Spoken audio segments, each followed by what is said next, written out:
Hello friends, তোমরা সবাই কেমন আছো? আশা করি তোমরা সবাই খুব ভালো আছো, আর আমিও খুব ভালো আছি।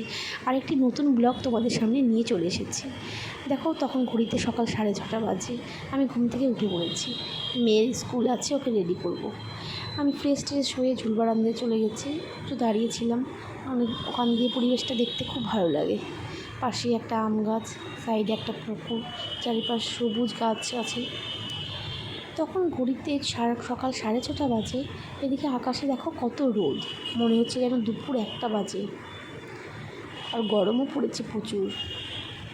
এদিকে দেখো, তারপর আমি মেয়েকে একবার ডেকে এসেছি ঘুম থেকে ওঠার জন্য, ও তো উঠলো না। আবার আমি দাঁড়িয়ে থেকে কিছুক্ষণ তারপরে ওর কাছে চলে গেলাম ওকে ঘুম থেকে তুলতে। ও তখনও দেখি ঘুমাচ্ছে।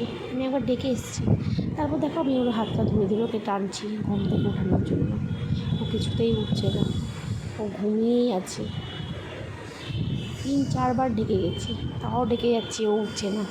তারপরে উঠে রেডি হয়ে জলের বোতল ব্যাগ নিয়ে ওর বাবার সাথে চলে গেল স্কুলে। স্কুলে ঢুকেও গেছে। তারপর আমরা ওখান থেকে বাজার নিয়ে মাছ নিয়ে স্কুল থেকে চলে এসেছি।